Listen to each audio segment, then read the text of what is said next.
Danhausen here, very nice, very evil, very famous. You are watching the channel that is very nice and very evil. The Nation Network. Isn't that good? Yes, it's true. If you're not watching the Nation Network housing, you are... Wait for it. Wait for it.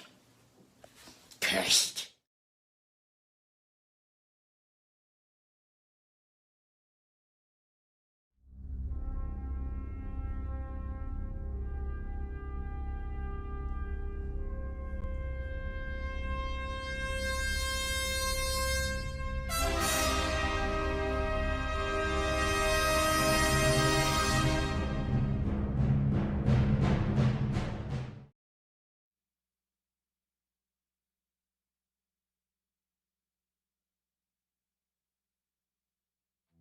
And the news has come out that Chris Jericho has returned home.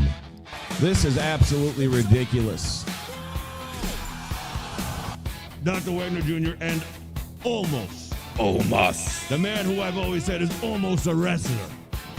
What could he have possibly done for the WWE? This is taking one of your top talents. This is the future of your women's division, and you almost ended it.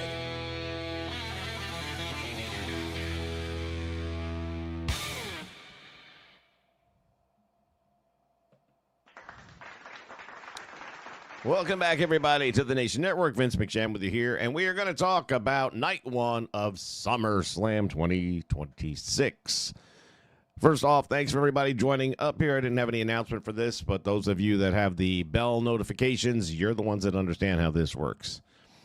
We've got Artistic Randomness in the house. Andrew Roberts is back. Steven's here. Am I missing anybody? Scott W. is here. And I'm sure there's a few of you that haven't commented yet, so jump into the comments. This is the chat. That means we can talk about anything. My main subject is going to be SummerSlam, but anything else that comes up is perfectly fair game. I don't anticipate this being a really long stream, but I saw enough to make it worth a chat.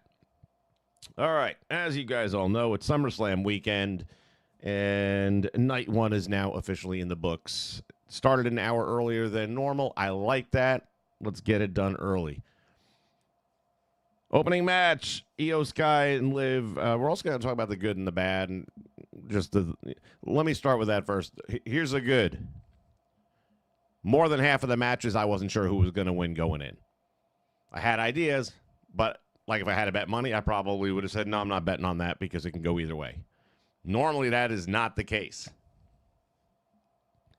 So I would say more than half. So this opening match, Io Sky against Liv, could have gone either way. I wouldn't have bet on it. And I'm not surprised the way it went. Maybe a little bit. I think if I was forced to have bet, I might have gone with Io. And I'm not even sure why. I think the determining factor would have been the fact that Liv has never lost at a SummerSlam, and I thought that that might be the thing that they were going to kind of use as a tipping point. I got my notes here. So... one of the notes I have here, and this is for everybody. This is not just for these performers in the matches. This in professional wrestling, we need to stop the dive onto the three people on the floor that stand there for a minute and a half to catch you. Just stop doing it already. It sucks. Even if it was timed perfectly, which it'll never be, where they all kind of get up and they turn and then the person's right there on the money. It's so fake and overused. Stop it. For everybody, stop it. Fucking goddamn, that is pissing me off. My only other notes on the match, realistically, it wasn't a great match. There was more than a fair amount of botching. Liv had to hit her move twice in order to get the win to keep Io looking a little bit strong. And on a 1 to 5, I gave it a 3, which to me, if you're on a pay-per-view, 3 is very average. Not good. Speaking of pay-per-view, WWE didn't have any flyover of the stadium. They didn't have a blimp shot of the stadium. I wonder why. Oh, yeah, because probably half the fucking place was empty, and that was all on the hard cam side. You never one time saw the hard cam side. Not once. I'm waiting for fans to post pictures. I haven't seen any yet, but I'm sure they're already up there. They had only 25,000 seats sold 5 days ago out of 60,000. Dropped the price down to $25. Not on all seats, but a lot of seats. And by the way, the opposite side of the hard cam where you could see, upper bowl seats were empty. A lot of them. And deservedly so. Moving on, we've got the Usos along with Jacob going up against Royce Keys. I'm just not into it. And I think the name is what killed me. LA Knight and Solo. During the intros, here's your key. LA Knight comes out last. Why? He's going to get the pop. He's going to get the pop. Why? He's over. Are you ever going to fucking... Okay. Jacob comes out with a mask of a werewolf type thing. Of course, that's his Samoan werewolf is his gimmick, I suppose. He is much more intimidating without a mask, especially that mask. But you'll be happy to know it'll be available with VC purchase by the end of this year. That's another opportunity for them to screw money out of you later on an updated USO package that I'm sure will come out by the 6th season. LA Knight gets the victory, and then they hug it out after the match. Another 3-star match for me. It was just, it's a 6-man. You got Jimmy and Jay. Been there, done that. And that's really the whole theme with the WWE right now. We've been there and done that because it's the same fucking people all the time. But that's about to change. We've got the Bellas and Paige. Nice entrance for those 3 ladies. And then we've got Fatal Influence. Also a good entrance. Starting out the match, Fallon Henley going up against an actual top talent level performer. And it doesn't matter which one. You got Brie, you got Nikki, and you got Paige. They're all top level. You can say what you want about the layoffs and all that stuff. These ladies have been around. They are good at what they do. And Fallon should have been on the main roster a long time ago. A long time ago. And seeing, that was my first, I wasn't even a conscious thought going into the match. Just seeing her start the match, and I'm like, holy shit, finally she's in the ring with people she belongs in the ring with. So that alone, for me, really made me happy just to see that. And I actually thought for a 6-man or a 6-woman tag team match and all that, it wasn't a bad match. I actually gave that a 4. I thought they did really good. I think they hit all their spots. There was some good continuity going on there. Fatal Influence goes over. I would have predicted that most likely. I can tell you for sure I would have predicted what came next. It couldn't have been more obvious at the end of that match. If you didn't know going into the match, you could see here comes the heel turn a mile away. I mean, there is going to be a theme that we're going to follow up on. Everything tonight was so grossly, exaggeratedly advertised, but it wasn't supposed to be. Okay? The minute that match ended, you got Nikki and Brie kind of in the middle of the ring, and Paige is like a step closer to the ropes. That's the setup for the jump from behind. We've seen a million times. Hey, Paul Orndorff, how you doing?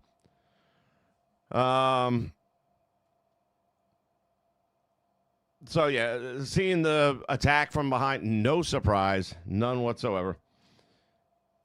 The only thing I wasn't sure of, was it going to be Nikki and Brie turning, or was it just going to be Nikki? And it wouldn't have made sense for it to be Nikki without Brie, because they still haven't really had their tag team run, you know, because of the injury and all that kind of stuff. The stupid thing is after the match, when they're going back to the locker room, and Nikki looks at the camera and says, "That's what you get for trying to take my spot." She didn't try to take your spot. You got injured, you dumb bitch. And then you invited her, you called her on the phone to come take your spot. So that doesn't make sense. But it's the WWE writing team that we're not supposed to blame for anything, according to Triple H. And it doesn't surprise me that that's what they came up with, because they suck. But Triple H wants us to believe it's not their fault. Okay, well, somebody better fall on the damn sword because you all suck at what you do. Moving ahead. Yeah. Coming back from commercial break, the camera is panning across the ring so we can see the fools that spent, I think it was $10,000 to have their names put onto the canvas that would be later torn to shreds.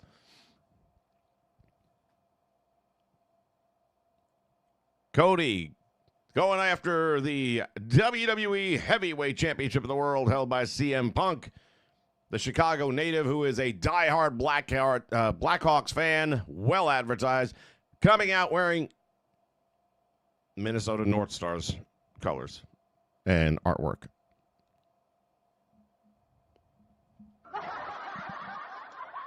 How do you, what? I don't understand.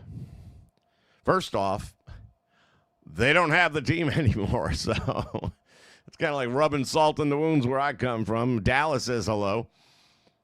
And everyone knows you are a Chicago Blackhawks guy, so I'm sorry. I just thought that was really stupid. And that's actually what I wrote down here. Stupid with like a bunch of O's. And also stupid.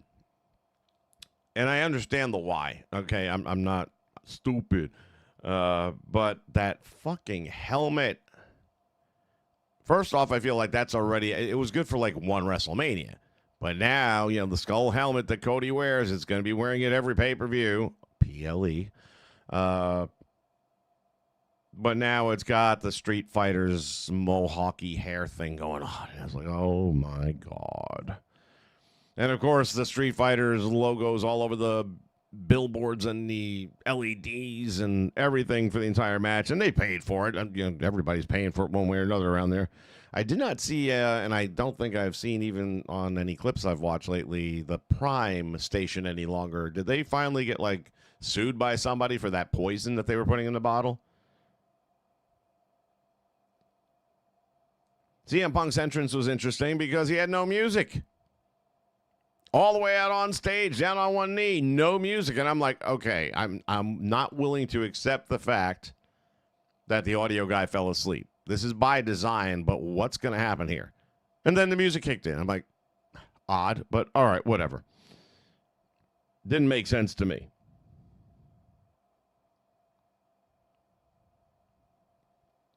And again, CM Punk's attire will also be purchasable with VC points down the line. You can guarantee that. Punk seemed to be more over than Cody as this match began. And I don't know, I think it might have balanced out a little bit during the match. During the match that I would describe and did describe as I was texting back and forth with my cousin as boring. What a boring fucking match this was. Who's selling an arm injury? Who's selling a knee injury? Neither one of them's getting off the canvas. They're dragging themselves around. Boring shit. Absolutely. I told my cousin, I sent him a text, insomniacs around the world rejoice. Here's your cure for insomnia. Watch this match.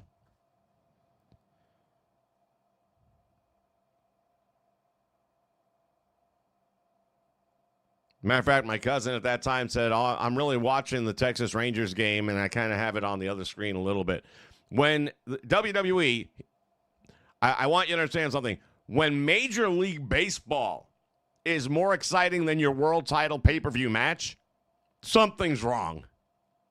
Something's wrong, okay? You just maybe want to think about that.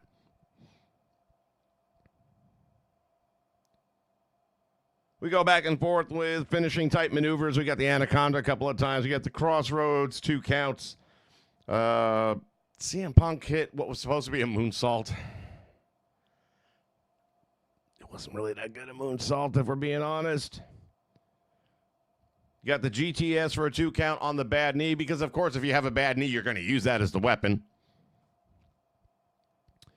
GTS, and then a rope grab to break the count.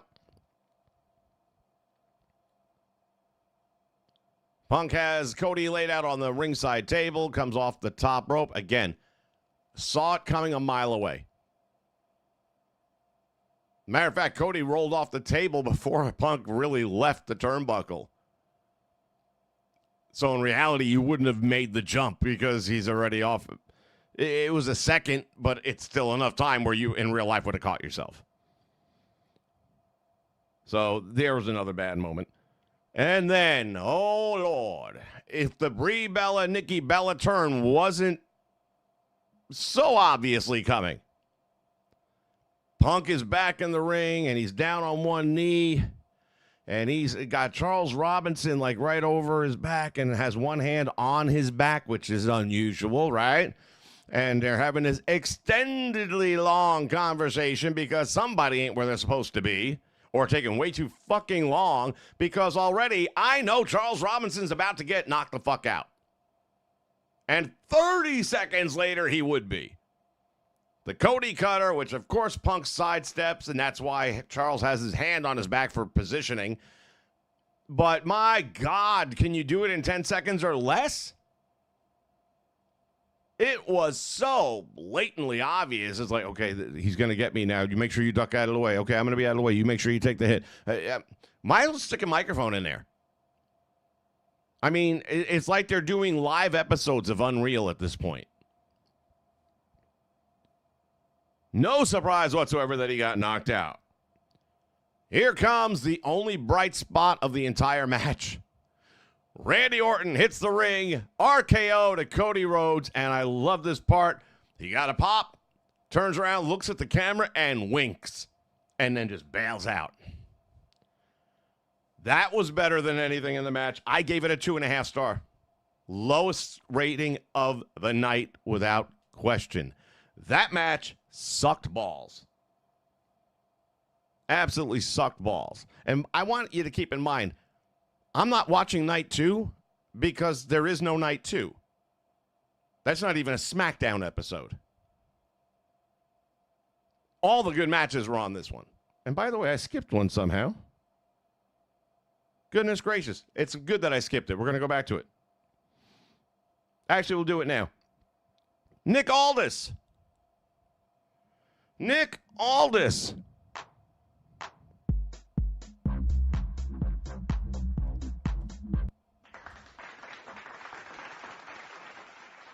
Fucking delivers. Over delivers. Gunther, same old Gunther. I'm going to talk about it. Nick Aldis. If you didn't see the Chris Van Vliet interview he just did a couple of days ago, it's still worth watching. It would have made a lot more. You'd have been more invested in this match if you would have watched it. In that interview, Aldis breaks down legit. He's not that good an actor, okay? Because he says, this is my shot. He's waited his whole career to be in a WWE ring wrestling, and now it's at SummerSlam, and the pressure's real because I might only get one shot at this. If you shit the bed, they're not going to put you back out there.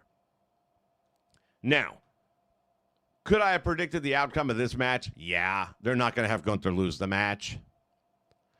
But at the same time, based on performance, based on the pop he got from the crowd, which I would argue is the best pop of the night, you know he ain't going back to GM role anytime soon.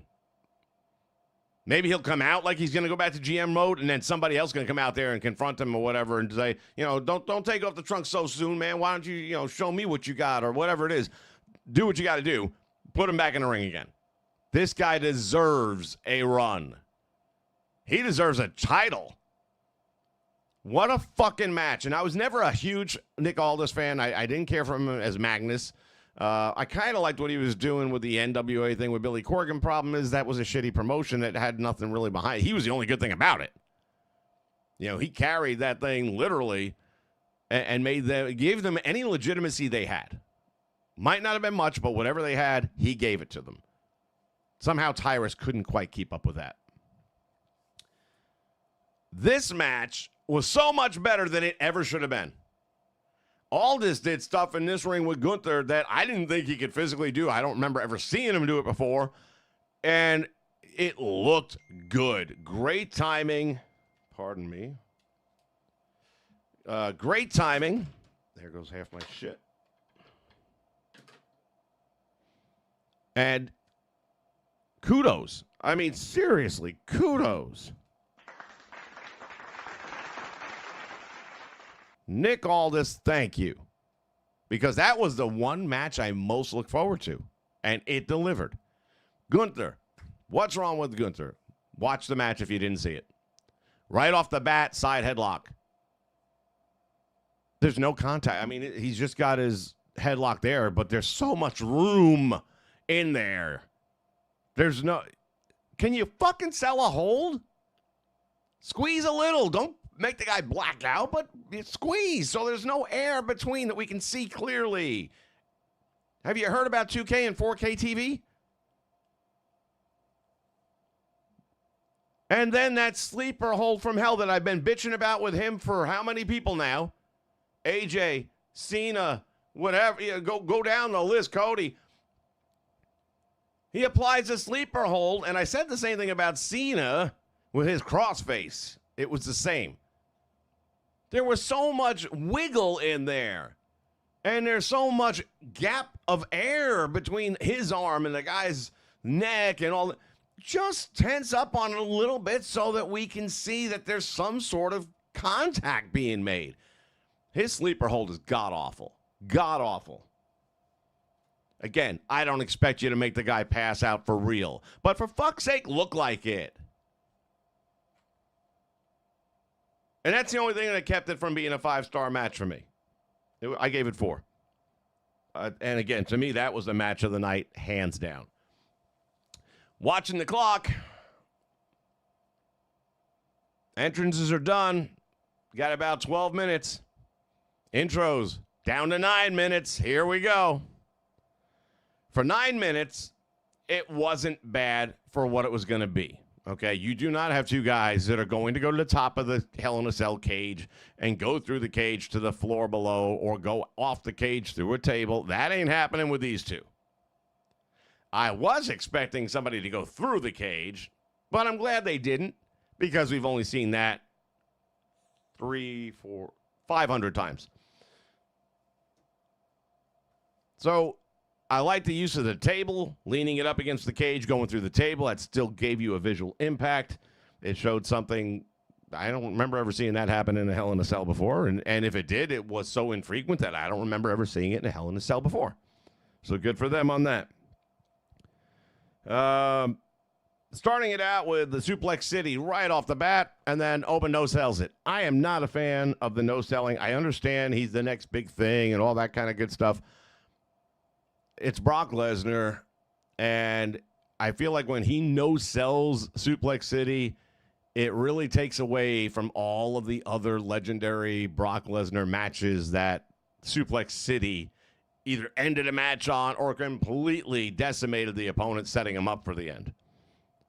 But that's a me thing. He took those steel steps, did Lesnar, and swung them like a steel chair. I mean, this guy's beast strength is on another level. He hit Oba 3 times with those steel steps right to the, and it looked good. And Oba, awesome job, buddy. He took the bump flat back and instantly feet went out from under him. It looked like he got smashed in the face 3 times. Another F5. Nope, couldn't keep him down. Fall from grace. 1, 2. Kick out by Lesnar. Didn't he kick out? Sits up and starts laughing in the face of Obafemi. Call back to WrestleMania with The Undertaker. I like that. Then Lesnar starts to tear the ring apart.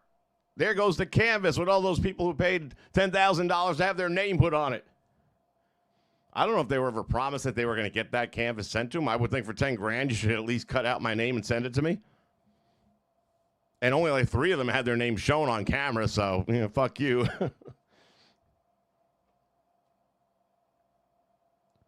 So now we have the bare board showing. Lesnar gets him up, ready for the F5, and then turns it into the tombstone. I popped for that. Delivers a really good tombstone onto the boards, and that is the way the match... No, 2 count. He kicked out again. At this point, you know the odds are really slim. And again, this is the match I would have obviously picked Oba. He's the next big thing, and it's got to be a passing of the torch. But at least for a half second, there was a what if.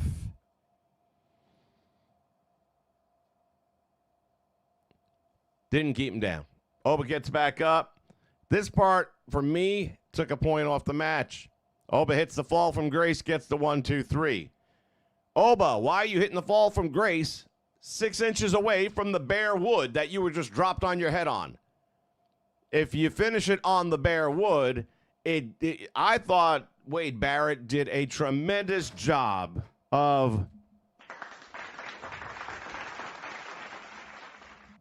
describing how that little bit of padding that looks like nothing, and it really is, describing its purpose on being on top of those boards, how it distributes the weight of the impact so it lessens the blow. And then Oba just lands on the padding that lessens the blow.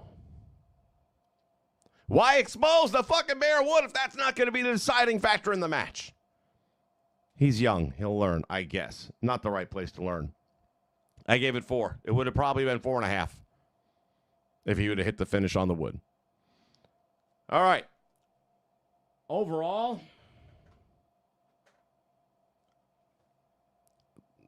3.75 for me. And Nick Aldis, without a question, is that my happy place on the night. I really can't say enough of how happy I was with Nick Aldis' performance. I thought Gunther did well enough in his moves so far as, making Aldis look good when he needed to. I just hate that fucking sleeper hold. I hated his side headlocks. I just wish he would cinch up on shit. Watch some wrestling from the 80s. Late 70s, early 80s, if you need to learn. But fucking A, man. It just looks shit. Oh, righty then. All right, well, as I go through the comments, Artistic, I think I just answered yours as you led off the board here tonight, saying how would I rate it? I would rate it 3.75 overall. Nick Aldis was my highlight, period. Very happy about that. I do want to see him in the ring more, and I want him with a belt. Even if it's like the United States or Intercontinental, whatever, he needs a WWE title run. Earned it. Absolutely stepped up and earned it.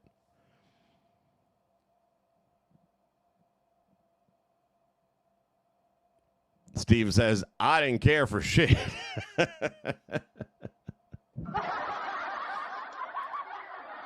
Didn't care for shit.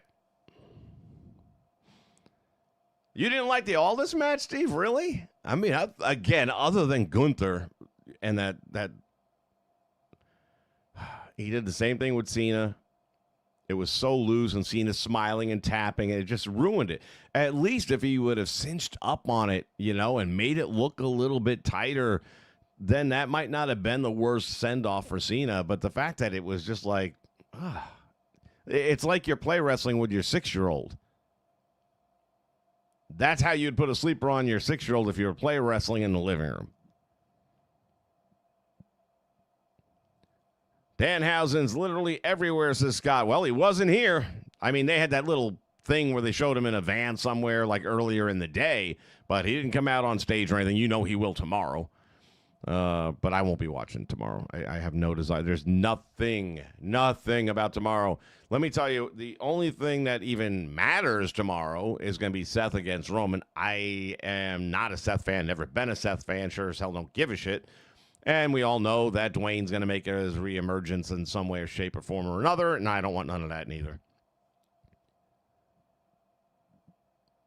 So I'll wait for the highlights and save myself 3 hours of misery.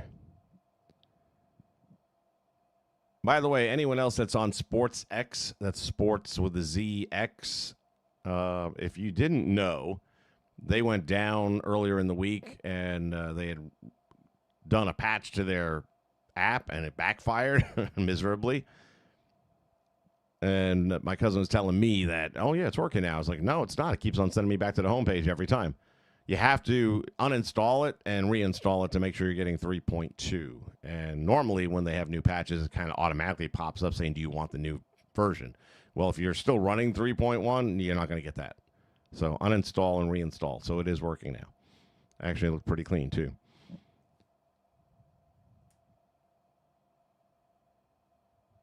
Does anyone think that Oba beats Roman eventually in a squash? Ooh, Scott W. Never say never. I think it's a bad move. I don't think he benefits from a squash win over Roman. Matter of fact, I can tell you he doesn't benefit. Roman's time's obviously coming to an end. I mean, he doesn't have a lot more left.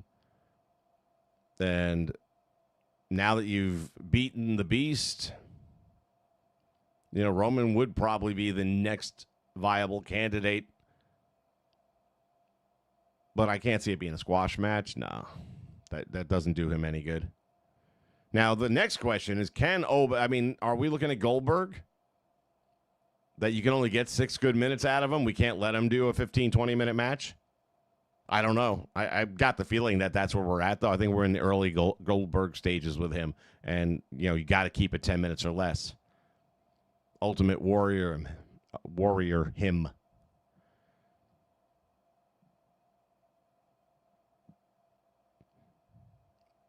Yeah, artistic randomness. He is supposed to be the next big thing. And, you know, it was cool that Brock came back in afterwards, grabbed the microphone, gave him his flowers, literally passed the torch.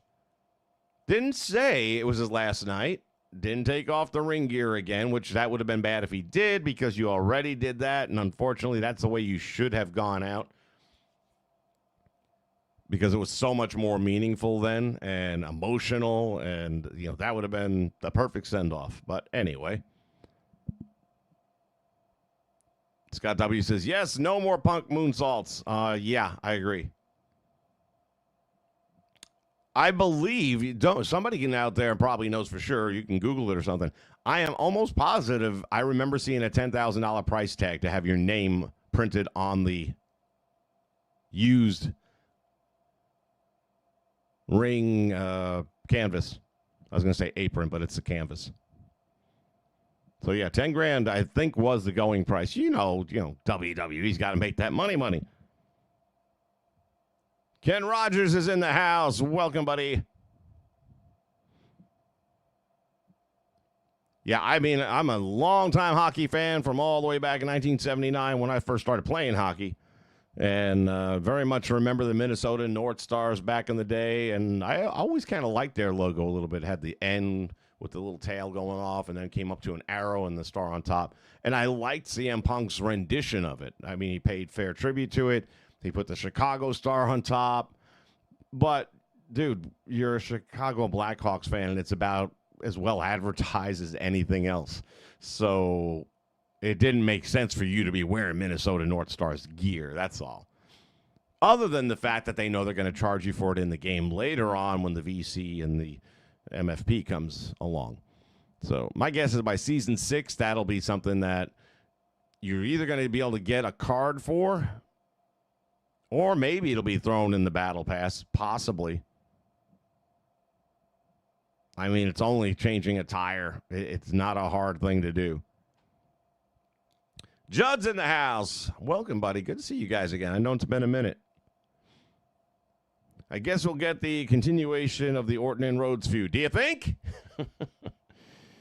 And here's the thing. When Randy laid him out with the RKO, obviously we're going to have the continuation of the feud. Now I'm thinking in my mind, it seems obvious he's about to lose now.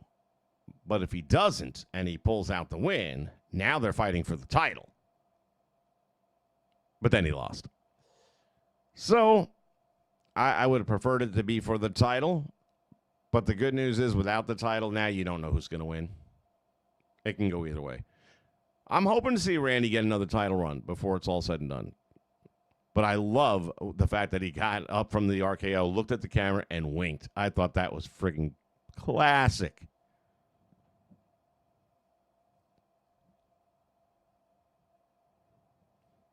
Andrew's also watching the Rangers game. My cousin's just a general sports nut. He does all that online betting shit, and he's actually pretty good at it. So I'm assuming I haven't watched Major League Baseball in decades. So I'm assuming there's maybe some top talent or big deal going on with that particular game tonight. I don't know. But for whatever reason, that had his attention. Ken, I'm right there with you. I hope to God all this gets a run, even if it's only 8 months to a year, through Mania. Through Mania, let him have a run. Let him have a title run. He earned it tonight. Absolutely hit that son of a bitch out of the park. To go back to the Rangers. Gunther's headlock is as bad as The Rock's sharpshooter, says Scott W. Yeah, that's a pretty good analogy right there. Yep.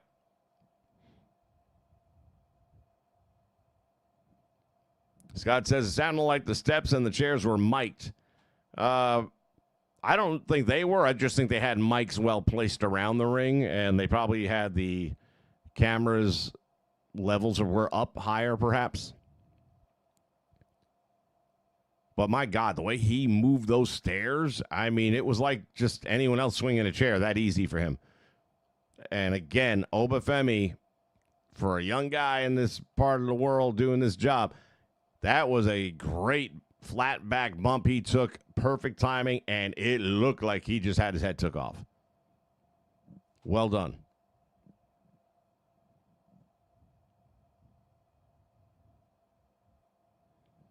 Judd wants to know if Lesnar is done. Well, I guess technically we all do, but because he had a live mic and didn't say anything, I don't think so. Matter of fact, what I do think is if he does have a last match, it'll be a tag team match, and it'll be him and Oba against God knows. I pity the fools. But yeah, I think he's here through Mania. Won't see a lot of him. Probably won't see him for the next 2 months. And then all of a sudden, when you least expect it, you'll hear those beckoning chords coming out of the speaker that everyone knows shit's about to get real. I wonder what the rest of this year of WWE wrestling will look like. Survivor Series doesn't sound promising. Money in the Bank has nothing interesting on. Ken, Night 2 doesn't sound promising, okay? You're looking way down. I'm just trying to get through tomorrow. The WWE is in such disarray right now, and it's all TKO's fault. Every bit of it is TKO's fault. They have just come in there and pissed all up. And then Triple H doesn't help a damn thing by getting on places like Broken, whatever the fuck radio it is with Tommy Dreamer and all that. Busted open. And making comments about, fans need to stop critiquing everything. Just enjoy it. I can't just enjoy it when it sucks. I'm sorry. I'd like to.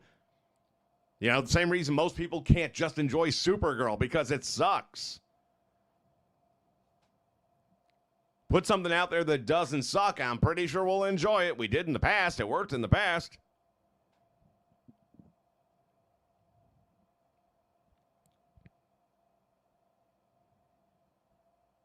Yeah, Scott, Lesnar definitely realized it was supposed to be on the clear out wood area. And that's on over there. That's on over there. I wouldn't have blamed him for kicking out of that one. And do it again. Do it on the boards this time, bitch. Since Oba kicked out of the Suplex City and kicked out of 3 straight F5s, it's all right for him to kick out one more time and say, do it right.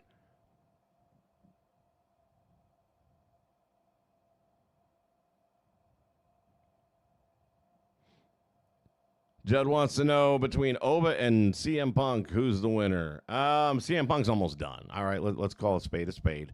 He looks great for his age. I mean, the best physical condition I think he's ever been in. He's developed the muscular portion of his body very nicely. I mean, he's got some shoulders that he never had in the day and all that kind of stuff. But look, end of the day, he's in his 40s. The thing that's probably keeping him going is he took a hiatus of 7 years without bumps. So that's bought him some time. But at the same time, you don't heal quickly when you're in your 40s.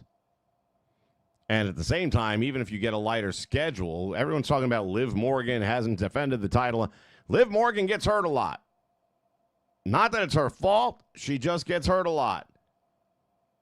So the less you put her in the ring, she might be there for the next PLE.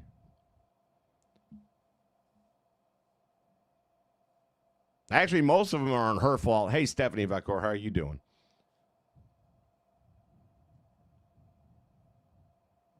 NXT Halloween Havoc might be a little interesting. Why are we that far in the future now?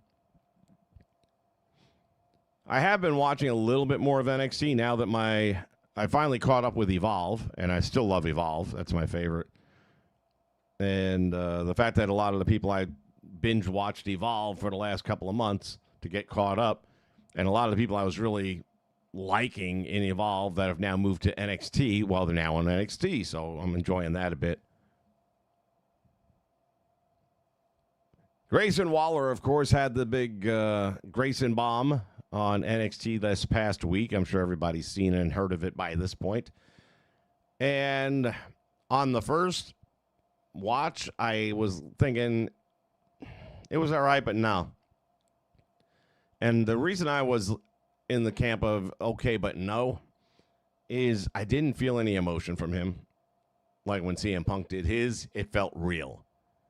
And for some reason, for me, Waller's felt scripted. But then when I watch it a second time, I just have to remind myself, he's a different guy. He's from a different country with different mannerisms, perhaps. Different ways of inflection. And it felt, for me, a little bit better the second time around watching it. Still not, there was no anger. I guess, like with Punk and the pipe bomb, there was general disgust that you felt in his voice. You knew that shit was real. It might have been allowable that they all knew he was going to get on the mic and say shit, but he felt what he said. And not for a moment do I think that a lot of what Grayson said he did, that he felt, but, referring to Austin as 240 pounds of dead weight that I carried into, I think he and Austin are probably really good friends, so I don't think he meant that. When CM Punk said doofus son-in-law, I think he meant that. Matter of fact, I guarantee you he meant it, and he probably still does. So I think my biggest problem with Grayson's promo was that he put stuff in there that clearly we know isn't true. Whereas CM Punk's pipe bomb, everything we knew was true. From the heart.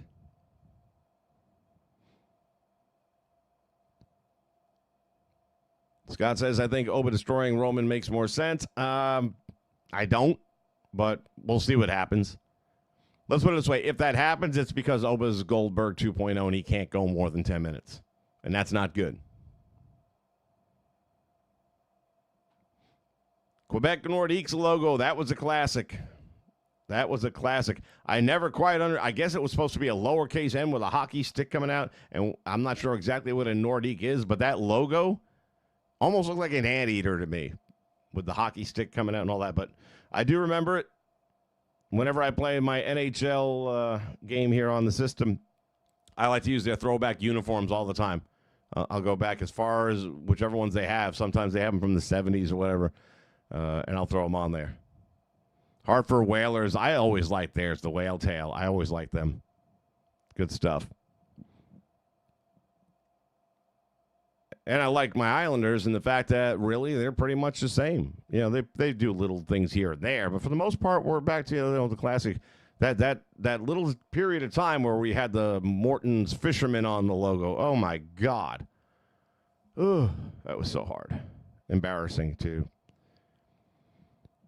Scott says, I'm sure Brock will at least appear in the Royal Rumble. Well, if he does, I can't imagine it being all right, so he's either there to win the Rumble or to be eliminated by whoever he's going to brawl with through WrestleMania. So, but yeah, strong possibility of being in the Rumble. Randy Orton's going to win in the first rematch with Cody, which makes sense, yeah, because he didn't win the last one. And then we'll set up a rubber match. Didn't we just have a rubber match? Oh, yeah, we did tonight. That's right. Andrew, I'm so glad you brought this up. I should have had it in my notes, and I didn't. What do you think of WWE radio? You know what I think? I think it's 40 years past time. Back in the 70s, you know, a lot of us didn't have cable. Matter of fact, more than, I'd say 60% of us didn't have cable TV. And the only way you were going to see Madison Square Garden Network and WWF from Madison Square Garden was if you had the cable. I was not one of those. But I could always see the Yankee games either with the rabbit ear antennas or with the radio. Wouldn't see it on the radio, but you'd hear it. Islanders, that was another thing. That was my team. You had to have cable to watch their home games. The road games you could watch on WOR. But the home games, for that, you had to have Sports Center or Sports Channel. I beg your pardon, Sports Channel. Didn't have it. But you could listen to them on the radio. And to this day, me and my older uncle he was a big sport. He got me into sports. He was a sports nut in the family. And he and I would just sit up there during the playoff run and listen to the Islander games on the radio. And it was like you were seeing it. They were calling everything, and we knew everyone's name. And you could just visualize what was happening as they were calling it. And it was just, I would argue, it was more exciting that way than the ones we got to see on TV. There was just something about watching those broadcasts or listening to those broadcasts on the radio that was different, and it felt different. And I could never understand why they didn't do it for wrestling. I'm like, it will translate brilliantly. And they never did it. And then just hearing this play-by-play that they shared with us here during the SummerSlam Night 1, I'm like, yeah, that's exactly what I wanted back in 1979. That's exactly what I wanted.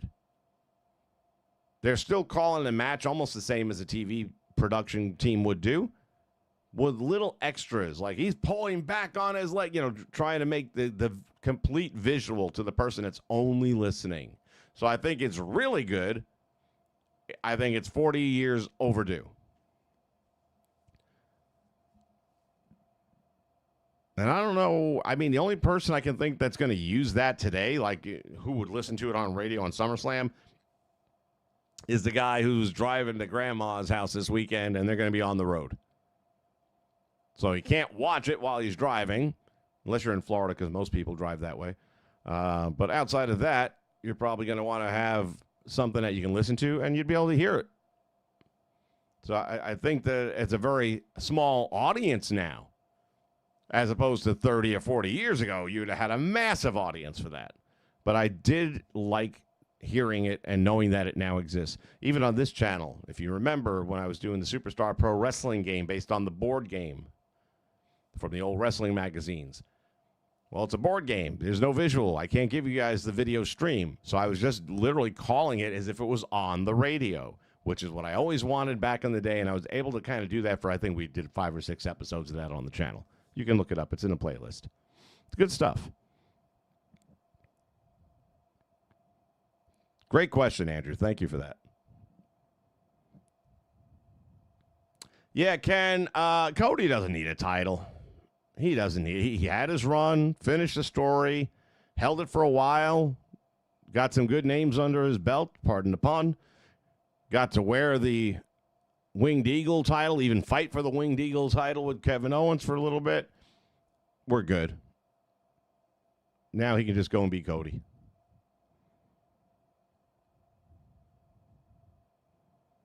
Scott, no, I'm not going to go with that. Oba's afraid to drop him on the wood. With that move, it ain't going to hurt nobody. It ain't going to hurt Brock. I think he just lost track of where he was in the ring.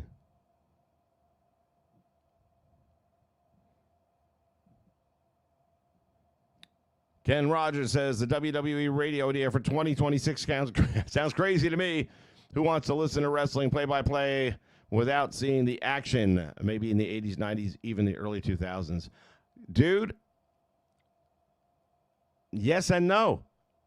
I mean, here's the reason. Now, I don't know how you get WWE radio. Is that just part of Sirius XM, I'm guessing? But I don't even have that. Now, if you already have Sirius XM and it's one of those channels, but hell, I'm not going to, if I had it, I probably would have used it. If I didn't have apps and Fire Sticks and things like that. Okay? It would have been perfectly fine with me. Again, growing up, that's how we watched sports, was listening to them on the radio a lot of the times. But not everyone can sit down in front of the TV today. And also, how many different subscriptions do you have to watch the WWE? This isn't even on ESPN. It's on this ESPN Plus special, whatever the fuck it's called. And very few people subscribe to that.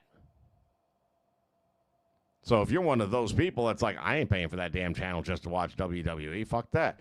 Then you might want, if you have Sirius XM already, then that's a great option for you. If I didn't have an alternative, I would not, let's put it this way. If there were no side-loaded apps on Fire Sticks, I would not have broke down and subscribed to ESPN to watch SummerSlam. However, if I had XM radio, I would have tuned in and listened to it, and I would have been perfectly fine with that. And quite honestly, it's probably a better experience because you wouldn't have seen all the botches. I'm looking at you, Uso. Royce tried that fucking power slam off the ropes. And when I say off the ropes, we're talking off the top turnbuckle. But Uso couldn't get his shit together and get himself in the right position. And then maybe Royce isn't quite as strong as he thinks he is. And it looked like total shit. And, man, they dragged it out for how long as well, which only made it look worse.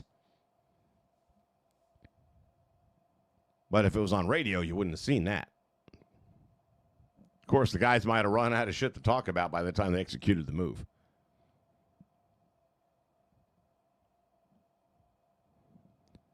Cena's going to make 2 movies. One is Corvette versus... What is it? Not Corvette. Karate versus Amici. I've seen the trailer for the Matchbox. I don't know what this other thing is. This karate thing? I have no idea what that is at all.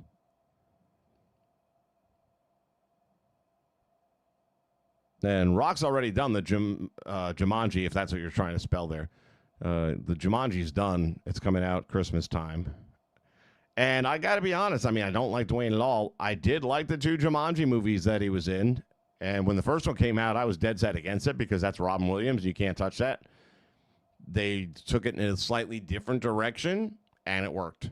Great casting. And, again, I don't like Dwayne at all. I really don't like Jack Black at all. But they're good in the movie.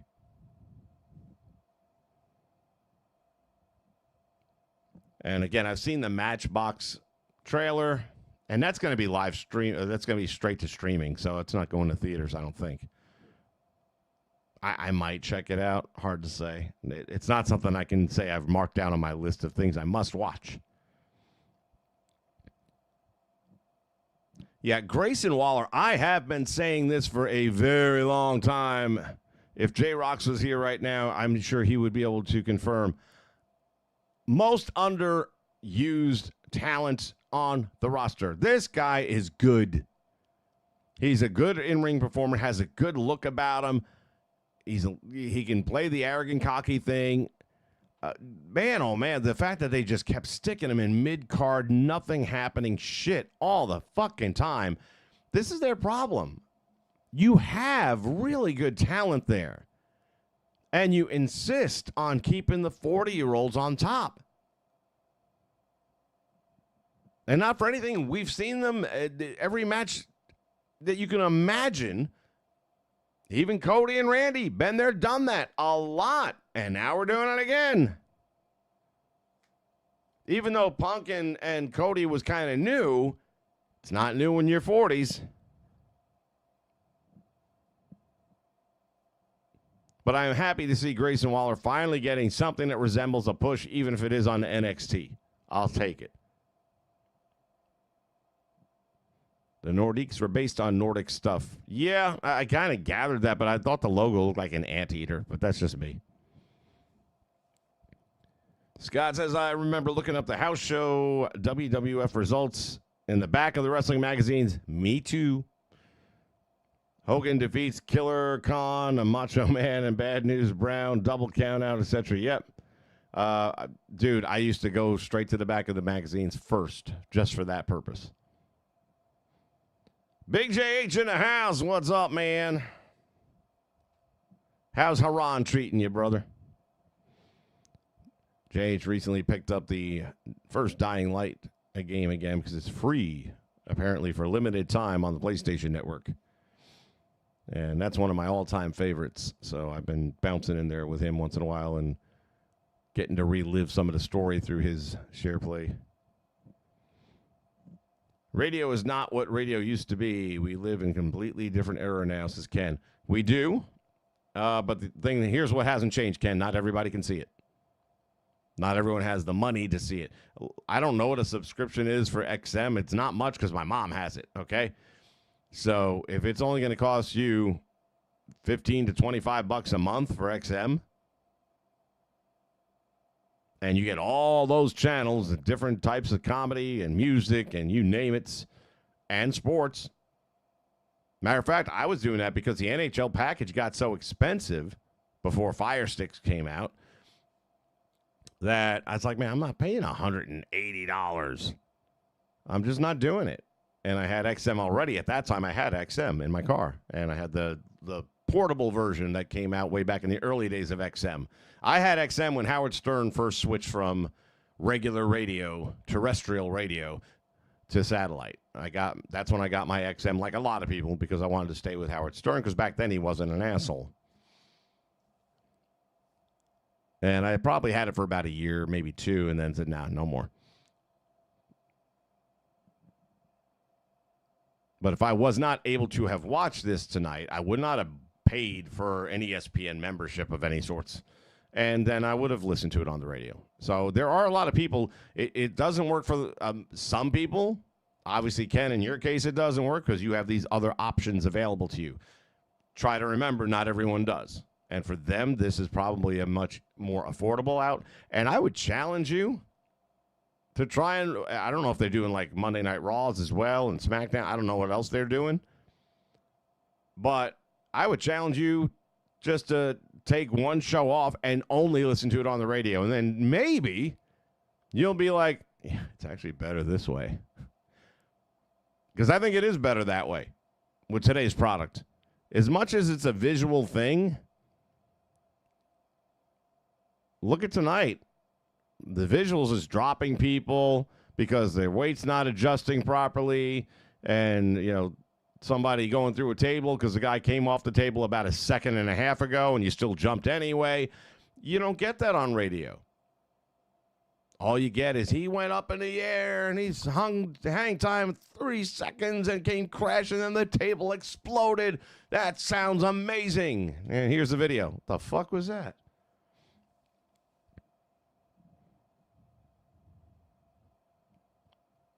Steven says Nick was the MVP of the night. I wholeheartedly agree. And again, I hope they are giving him a lot of flowers tonight. Nick Aldis, tonight you were definitely the man. With or without gold. Coyote versus Acme. I did see that trailer. It's a Roger Rabbit wannabe. I certainly am not going to pay for it. And I don't even know that I'd watch it. It looked hokey as fuck. And no, that's not a me thing. An LA Knight Money in the Bank title win would blow the roof off. Yeah. And what you got? That's what she said. Yeah. It's one of those buttons. Yeah. And then they'd have him lose the title match. So,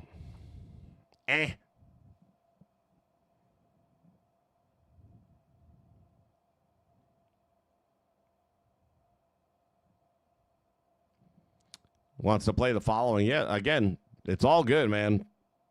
Following is great shit, too. For those of you that don't know, that's the DLC for Dying Light Season 1. You get dune buggies in that one. Oh, yeah, customize them. Oh. Flamethrowers and shit. Yeah. Ken Rogers says, Hogan's no holds barred. Piper's They Live, and now The Rock's Walking Tall, and Cena's The Marine movies all were good to great. Come on, man. Pull the other one. It plays Jingle Bells. There was nothing good to great about No Holds Barred. It's just that movie that is so bad you have to watch it. I don't even know if you could call it a cult classic. Now, you can call Piper's They Live a cult classic, because it was. And that's actually a good movie because of the message behind it. Which today,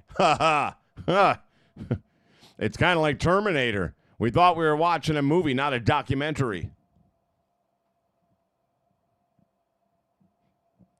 Walking Tall, that would have to start happening. I don't know how much again, this is the chat. Everything's on the table. I don't know if you guys are paying attention to world news, but what's happening in Spain right now, better wake everybody up. Better wake everybody up. If you think it ain't going to start coming, if these midterms don't go well, we're fucked. Because these Democrats aren't Democrats, they're communists. And you look at what Mamdani's done to New York City in less than 6 months. They will destroy this country. That's not hyperbole. That's fact. That's a spoiler. You better wake the fuck up. Because if not, you're going to have people you know getting really badly hurt, slaughtered. You're going to be fighting for your life. Because they bring these third world motherfuckers in with the sole I still haven't quite figured out the game plan here. And the reason it works in these other countries is because they have one thing in common, and that is that they are not allowed to possess firearms. Now, we are in this country, and to my utter shock and dismay, look what's happening in Texas right now. How in the hell are Texans not eradicating this Muslim population? Because you're going to have to. That's just all there is to it. It will have to happen. Islam and America do not go together. They never will go together. And the reality is, people are going to wait until they don't have a choice, and then they're going to start doing it. But the longer you wait, the worse it's going to get. But mark my words, it's going to happen. 110%. The safest bet you will ever make.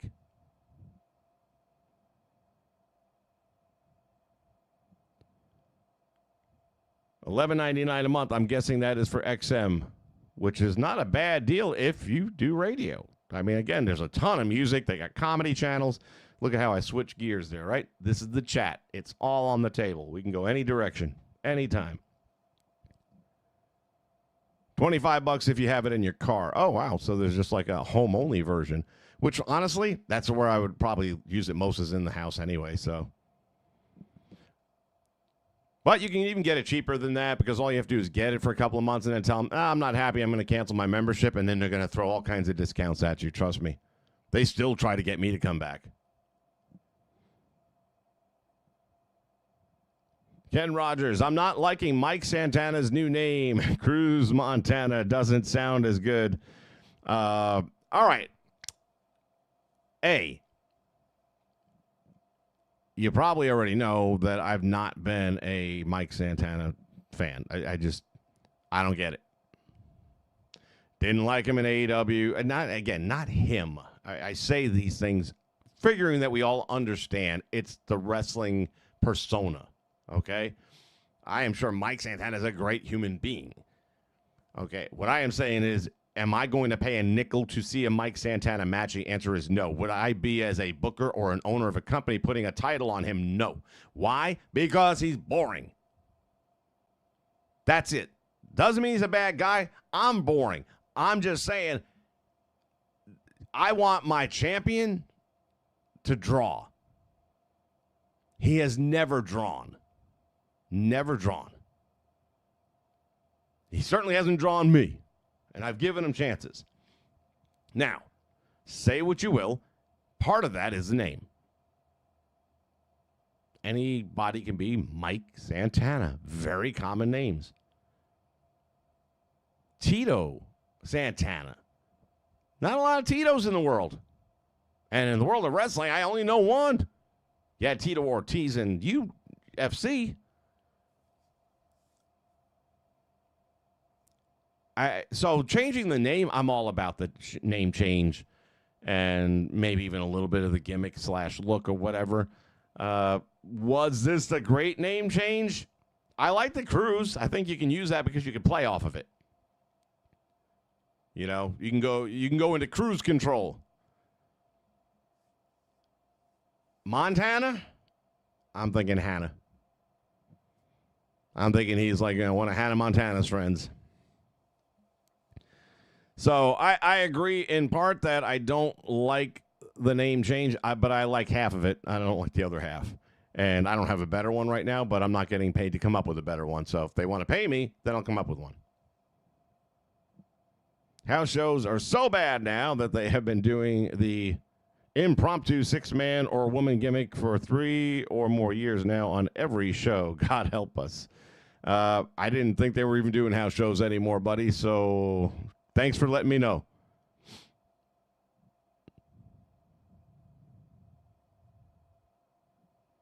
Yeah, again, I think Cruz is a good first name. That Montana thing isn't working for me at all. Because if anything, if you think of a character with the last name Montana, whether it be TV or whatever, you think of a cowboy. Bo Montana. You know, you're not thinking of a Spanish guy. So at least give him something, either if it's not going to be with a Spanish type name, then figure out his gimmick and then tie it to that. But there ain't no way you're going to make Cruz Montana work with the Mike Santana playing that role. It's never going to fit. That's not to say he can't overcome that dilemma, but it's going to be an uphill battle for him.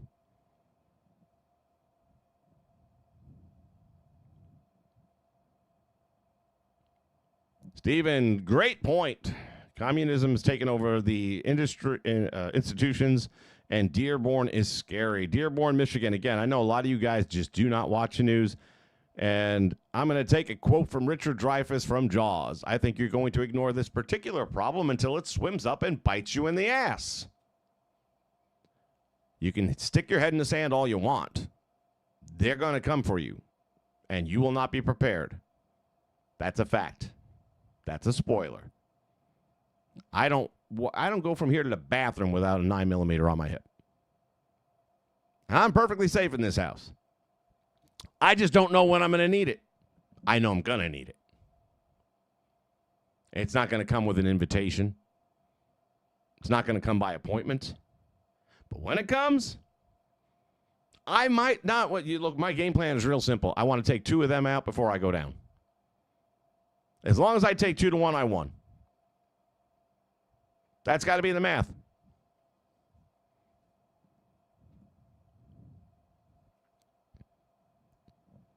Let's see. I think it costs $35 to get ESPN live events in the bundle. Yeah, I'm not paying $35 for this shit. For what's on tap for tomorrow? I mean, at best, I might put it on the TV in the living room and just, listen to it, on the radio. And if something sounds like it's worth getting out of my chair for, I might go and poke my head around the corner and see what's happening. but I'm not going to actually sit down like I did tonight and watch it.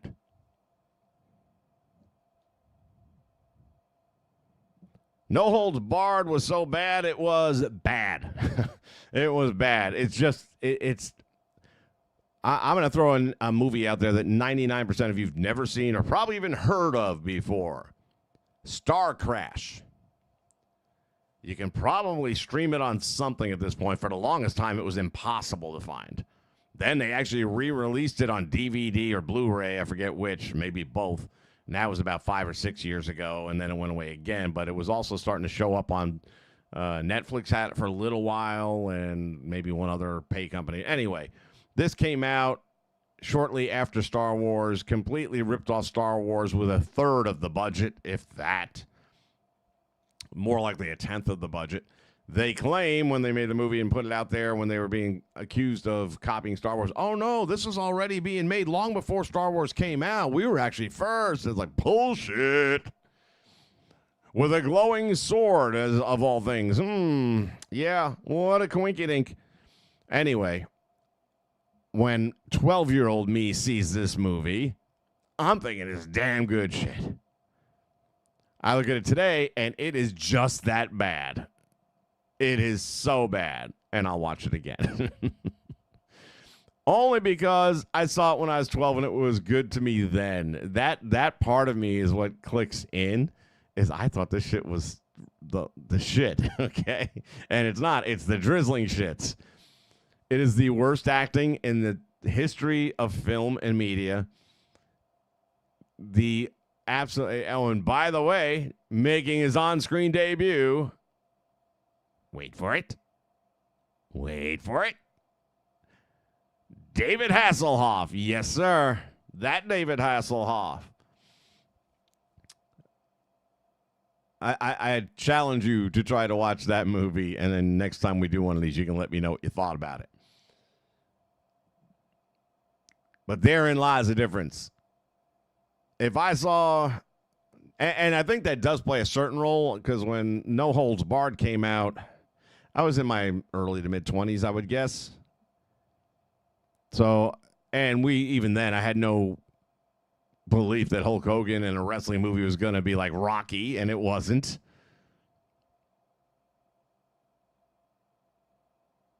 JH, Star Crash in 78. I was close. 77.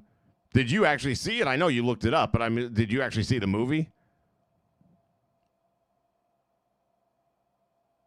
I remember Gorilla Monsoon taking Academy Award for talking about the Academy Awards for No Holds Barred. Yeah, I mean, if they had like the Razzie Awards back then it would have been a hands down winner. But there's just nothing about that movie that'll ever be good. It's just, it has its historic place, and if you're a wrestling fan, then yes, you're going to watch it, and you'll watch it again. I'll watch it again. I have to be in that mood. Joan Severance looked hot in that movie. I'll say that.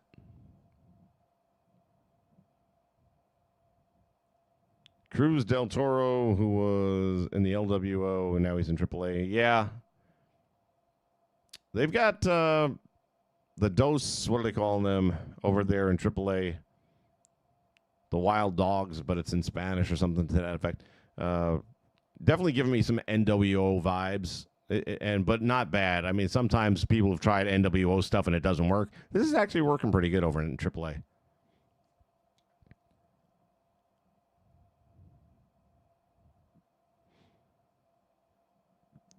Star Wars knockoff film. I couldn't tell you who the director was. I'm pretty sure that was a one-and-done deal. Yes, it was definitely Hasselhoff's first movie.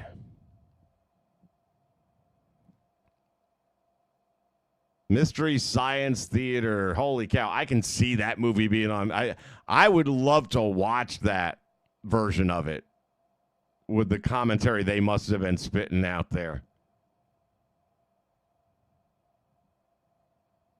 Oh, they didn't have the actual movie. Damn, that's what I want. I want to see Star Crash on Mystery Science Theater. Maybe we'll do that one night instead.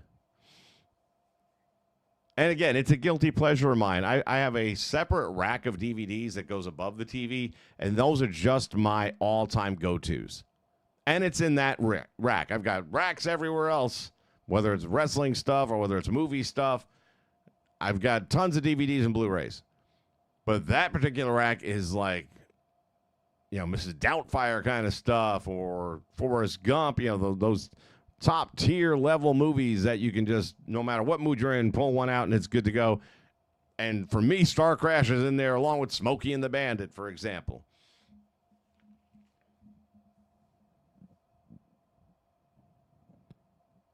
Strange that the WWF and all its elements were in No Holds Barred, but Hogan was changed to Rip. Yeah.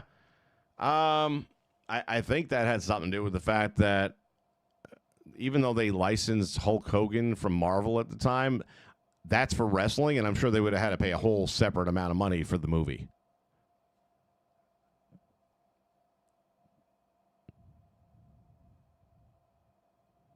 Luigi Cozy actually had so is that the guy who made that movie? I'm surprised he had a career. He must have changed his name. There's no way they were to give him money after that.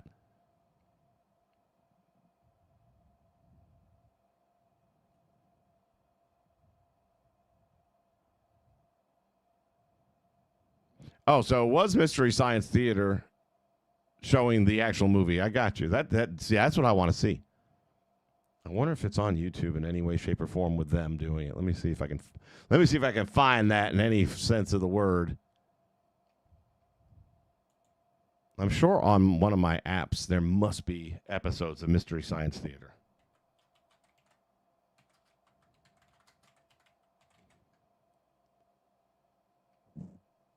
Full episodes. Let's see if I can get lucky.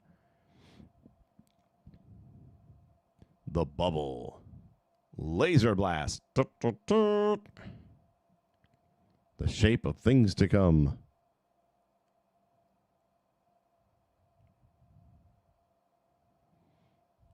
Hold on a minute.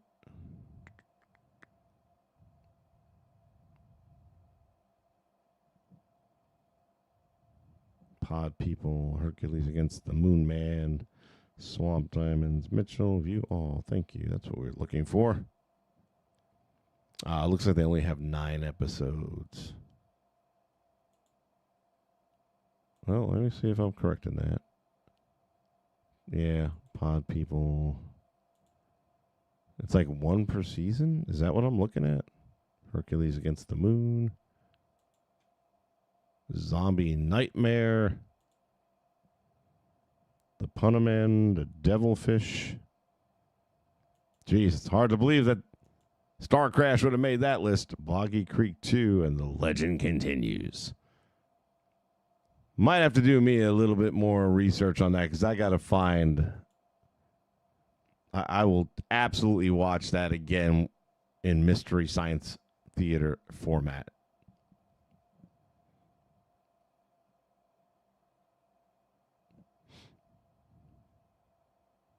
Roger Corman directed Star Crash. He also made a Fantastic Four movie in the 90s that was never released. Okay.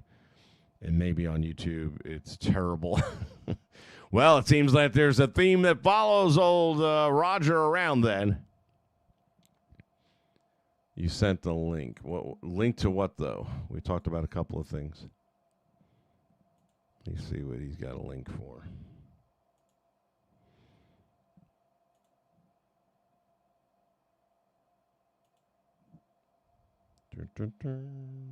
Oh, hello. Mystery Science Theater 3000. Star Crash. I'll be watching that as soon as we go off. And that's in my movies list there. Boom. Thank you for that. Much appreciated.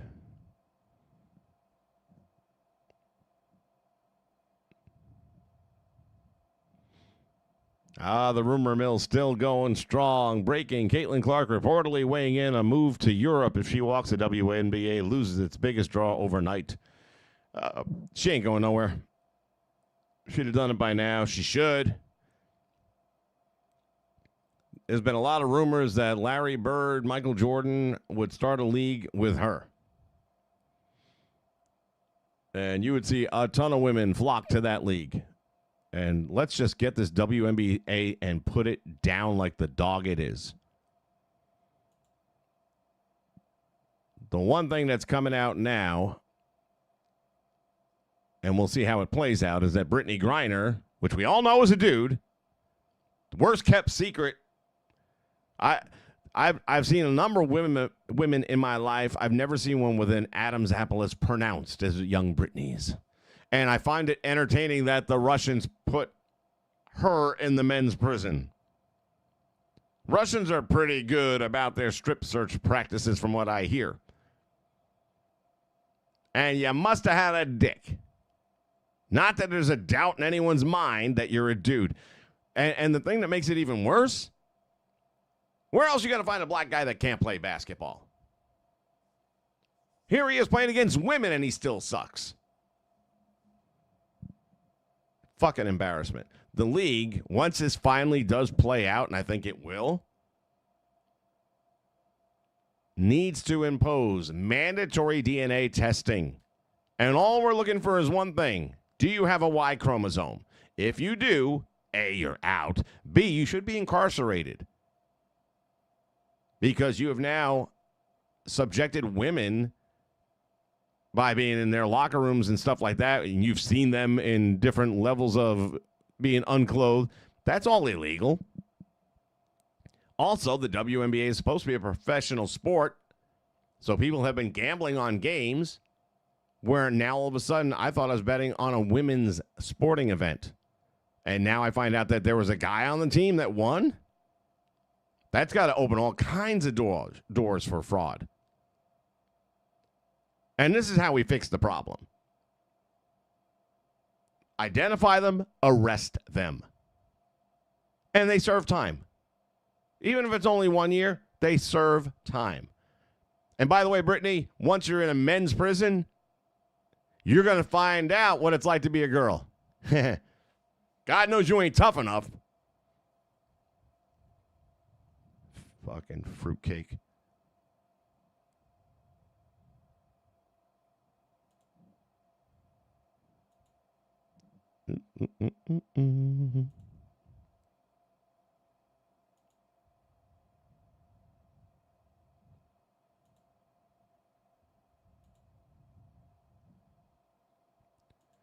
Got too many windows open right here. All right, get this all back under control for a minute. Thanks again for that link. I'll definitely be checking that out in just a few minutes.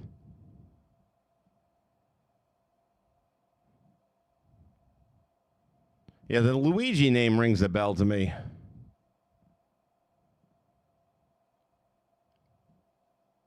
Roger Corman did. Now, which Little Shop of Horrors? Because there's been a couple versions. The one I know of and like is the one with Rick Moranis. I enjoyed that a lot. WNBA Seattle Storm co-owner going to make that team lose money. Yeah, picking on 16-year-old girls for holding up a sign saying thank you for protecting us. This is what I'm talking about. These fucking Democrats have lost their fucking minds. They've been conditioned, so it's not even their fault anymore. Our education system has failed. So you've got your media that's now owned and operated. You've got your education system that is owned and operated and brainwashing people into believing the black crayon is white and that the white crayon is orange. And when you train them that way, I've told this to people for years and years and years. The only reason why if I hold up a box of crayons and tell you to pick out the black one, you're going to pick out the same one as me as the next person is because we've been told that's a black crayon. And we just accept that that's a black crayon. But what if it was wrong? What if the whole time that's really the green crayon? They've just been telling us it's black. That's exactly what's happening in education today. That's why when all these people come out and they have all these opinions and then they're coming, brought the argument back to them with actual facts, they seize up. because they never had facts to back anything on. Everything with them is hearsay. What their teachers told them, what their professors told them, what the social media. I'm watching one just earlier today where they're reading quotes to these college kids about, and this was from the president, that he says that you cannot have a country if you don't have borders. We need to get, there's at least 80% of these people have to be out of here. We need to do that. And they're all, Trump this, Trump that, Trump. And then he goes, oh, no, I'm sorry. And then he plays the clip and it's Obama. And then they're all like, I didn't know. Well, where did you get your information from all this time? Well, CNN or Twitter. Oh, yeah, well, if you're getting your news from Twitter, you're a fucking idiot. If you're getting it from CNN, you're a fucking idiot. My dad likes to, still living in New York somehow, he likes to get his news from Rachel Maddow. And he's a real bright guy. Retired teacher. After retirement, learned how to speak German, French, and Spanish. Moved to France for a year just to work on the French a little more. But when it comes to, the information he's pouring into him when it comes to world news, BBC, CNN, I mean, it's like you're picking the same fruit from bad trees, and you're not even trying the other tree. At least try the other tree, and then when you hear what is coming out of them, and you've heard what's coming from the other side, that's when the brain's got to kick in. But these folks, they don't want their point to be counterpointed. They don't want to have to do critical thinking. That's how you get a Mamdani. And then all of a sudden, 4.5, 5 months in, oh, we want him out. We want no. You're going to eat that for 4 years, and you deserve every bite. Do not move from the table until you've eaten all of your dinner. No dessert for you. That's because there will be no food. I know, he promised you free food, right? Free buses, free food, and all that. Now you stupid motherfuckers are going to learn. No, you're not. I forgot. You're stupid. You're not going to learn. You're going to vote for AOC because you're fucking stupid. That's the good thing about not having a monetized channel that I'm hardly even using anymore. I don't care if you leave. Go. If this offends you, leave. That's your option. I will hold the door for you. Because you have an IQ below 50, and I don't want that in my audience. It might be contagious, God forbid.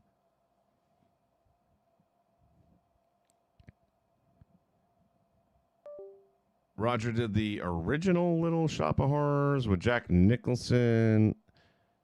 Oh, my God. I just vaguely recall that. Nicholson sang? Was it not? It had to be a musical. The movie has since become a crown jewel in Roger Cameron's cult classics. Okay. That's kind of like being the best basketball player in the YMCA, maybe, but okay. Yeah, I mean, again, Star Crash, it's good to me only because of the memories that go with it and how old I was when I thought it was a great movie. I recalled saying to people, it's better than Star Wars. I know. I punish myself enough.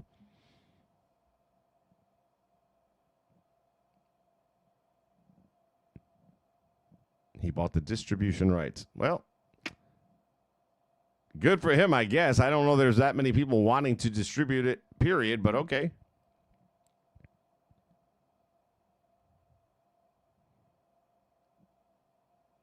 Yeah, Ken, look, we know why the Democrats are doing what they're doing. I don't get, and sometimes my mind just gets numb. Everything they've done has backfired on them. Everything. all of their plans, think it's turned America against them massively. You know what percentage of Democrats 6 years ago have, maybe not vocally, and a lot of them have gone vocal, that I left the Democrat Party because I didn't leave the Democrat Party, it left me. That's the quote. A lot of people have said it, and a lot of people didn't say it because it might affect their employment, but then when they go to the voting booth, it clearly happened. The blue wall came a-tumbling down, and that don't happen unless a lot of people left that party to vote for the other side. And that kind of goes back to my dad. I asked him one day, because we had some heated debates. I asked him one day, I said, name the Republican that you've ever, name one Republican you've ever voted for. I've never voted for a Republican. Okay, we're never going to have to talk about politics again because you're uneducated. Because for you to tell me in your entire life's history that a Republican wasn't the best candidate for that time, for this country, means that you are blue no matter who, and that's not an educated voter. I have voted for Reagan. I have voted for Clinton. I have voted for Obama once. I will never vote for a Democrat again. That will never happen again because it's not Democrats anymore. Democrats used to be like John Fetterman. Don't agree with him on most things, but there's some common ground. And if I really didn't like the Republican, I could vote for Fetterman. Problem is, he's the only one. The guy with the stroke is the only guy with a brain in the Democrat Party that works. So maybe they all need to have strokes. But that's how it used to be.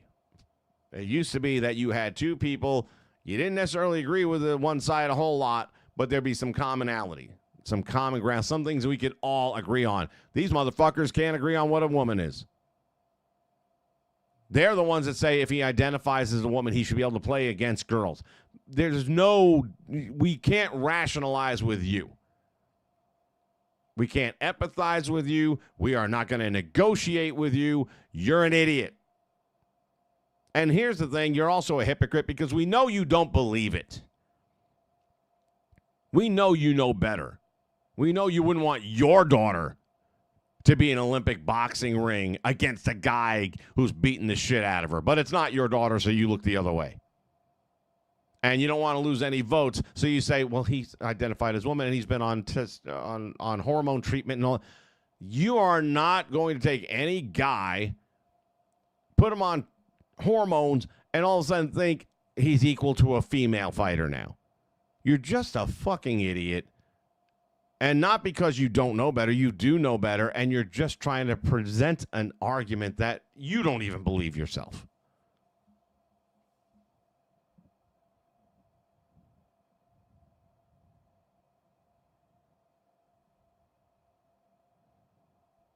Scott, I am never going to change, man. I have not changed yet. I'm not going to change. Islam must be defeated, destroyed, and eliminated like cockroaches, exterminated. If they're in this country, get rid of them by any means necessary. And I mean that because they will do it. They're going to do it. A friend of mine from England is here right now. And just last night, we're all together. And I says, listen, I've been wanting to talk to you about some stuff, but I wouldn't dare do it on social media because I didn't want to put you in jeopardy. And he looked at me and he says, what do you got going? Because he doesn't know this part of me. Okay, we don't discuss this because I know right now the UK is monitoring their social medias. There are people in the UK, and again, talk to my dad. He's like, well, how do you know that? How do you know that? Well, number one, there are news sources out there, but they're independent news sources, okay? There's several people on YouTube I follow. I've been following Nick Shirley before everyone knew his name. Long before everyone knew his name. When I was doing Amendment 1 shows, go back and look at them. I was bringing some of his video clips to the show, and nobody knew who Nick Shirley was back then. But here's this young guy who's doing real journalism the way it was supposed to be. And now Fox News will have him on Independent journalist Nick Shirley, you did a great job at exposing the fraud in Minnesota. Where the fuck were you idiots with the $1 billion? Why the hell does some YouTuber have to do it when you're supposed to be? That's why, again, I don't fuck Fox News. They're as fake as the rest of them. So I go to actual people that are living there. Them I'm going to believe. And sure as hell, when I told them what I wanted to get some information about, is it true that if you post something on your social media that's negative about Islam, yeah, then not only will they arrest you, they will come like with the Gestapo, like you are an international terrorist or something. They will come 6 or 7 cops deep. They will pull you out of your house. They will arrest you. They will incarcerate you. They will make you spend time in prison simply for saying what I just said. Some of these dumb fucks in England think they can actually extradite people in this country for saying stuff about their country. Come get me. I dare you. Fucking dare you. Bring your unarmed friggin' squad of cops to my house and see how that turns out for you. As Colonel Troutman said, bring an equal number of body bags.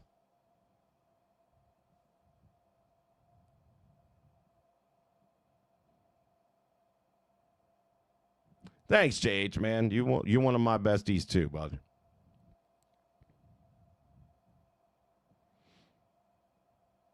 It's better than moderns. Okay, I had to read that sentence twice. I was about to cut you off the channel there, Scott. I thought you were going to say it was better than Star Wars. I'm like, wait a minute, what the fuck? Yeah, you know, I don't know. It's probably not better than modern Star Wars, but it's at least in the conversation, which is sad. So sad. Ken, that's exactly right. They keep on, everything they try to bolster backfires on them. And then you look at the WNBA, and here we go. The most popular selling jerseys belong to who? To heterosexual white girls. And they simply cannot have that. We cannot have white girls dominating basketball. That's our sport. It ain't nobody's sport. It's everybody's sport. I'm here to acknowledge the fact that since Larry Bird, or you could say since Michael Jordan, because Jordan was the one that, from that point on, you haven't had a person who is white has dominated the game. So Jordan basically took the mantle. And deservedly so. And here's the thing you might want to get your brains wrapped around if you have any left. We love Jordan. Supported him, bought his shit. I don't know how many pair of Jordan sneakers over the years. Loved watching. I've got the DVD box set of his greatest shit. Why would I buy that if I'm a racist?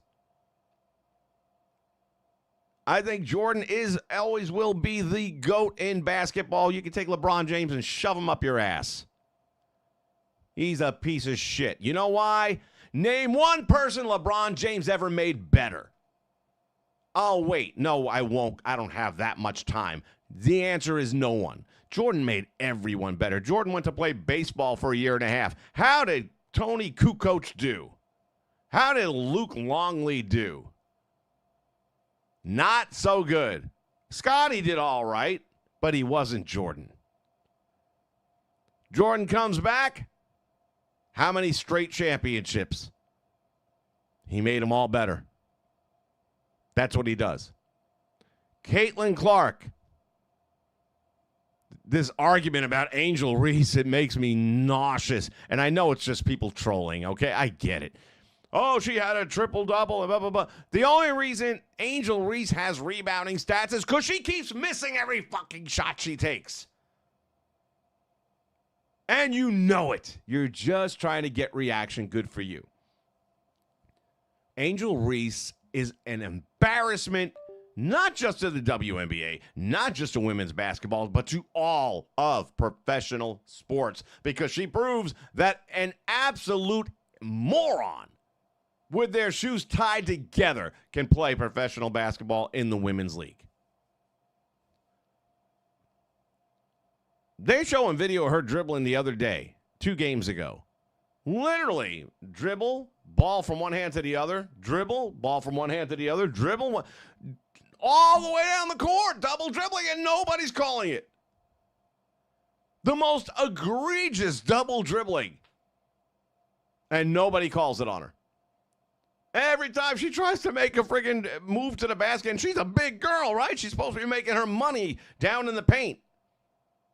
And she's shooting below 19% in the paint as a big. Free throw shooting percentage sucks. So did Shaq's. But Shaq dominated in the paint. She don't do shit in the paint. She leads the league in blocked shots. Not that she's blocking them. No. Her shots being blocked by smaller people. She has 0 vertical. 0.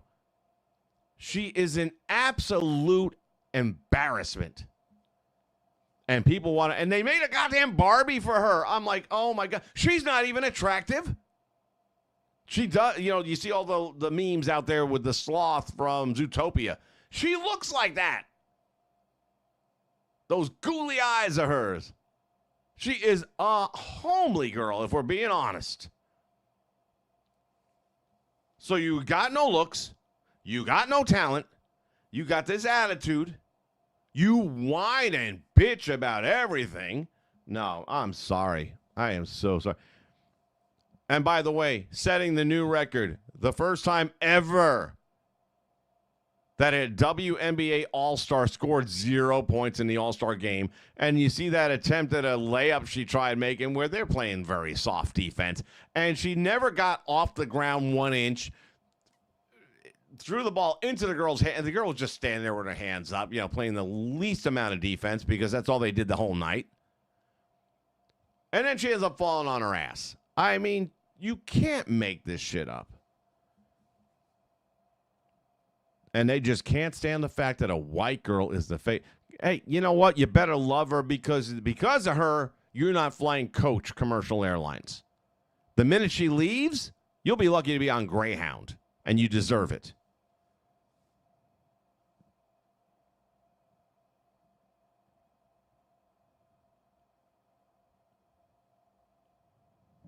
Dylan Mulvaney.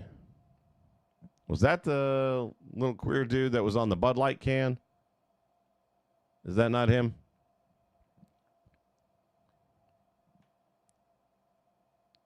I mean, who even gives a fuck about that?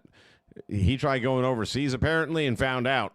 There's a lot of countries that don't play the games that we tolerate in this country, and yeah. He found out just what freedom does and doesn't look like.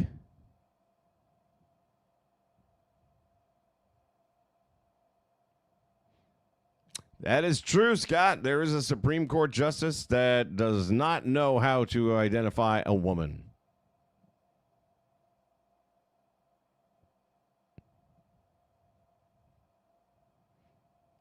Well, yeah, Ken, you're right in a sense that there are some women that are agreeing with the trans women as women. But I think it's a very small percentage of overall women. Now, the WNBA, let's be straight up. That is a lesbian league at the end of the day. Overwhelmingly.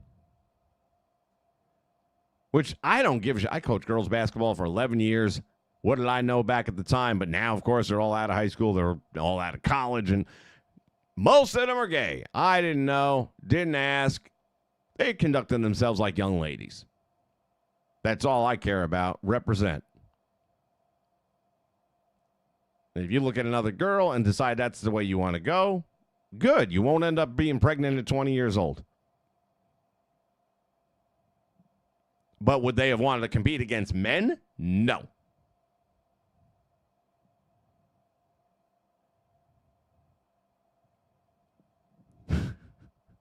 Scott, I love that.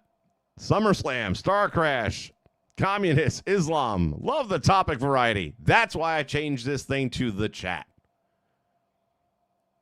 Because I don't watch enough wrestling anymore to call it Wrestle Chat. I don't care enough about wrestling anymore. Thank you, WWE, for doing that. Thank you for 2K helping them drive the nail home. And since I did not do any recap at all on this most recent season pass, I will say it's the first one they've gotten half right. There's a lot of good stuff in there. Some of it I wasn't expecting necessarily, but then they still have to do it, don't they? So you've got the Team Extreme Jeff Hardy and Team Extreme Lita. You don't even have a Team Extreme Matt Hardy. And whenever it does happen, yeah, you're going to probably have to go to the card market somehow. Oh, and by the way, they don't have the Team Extreme fucking official entrance? How in the hell? It's like you've got Team Extreme Lita with that entrance. You got Jeff with his entrance. How do you not, and you have the Hardy Boys with their entrance. How did you not make the Team Extreme trio entrance? I don't get it. I am baffled by this.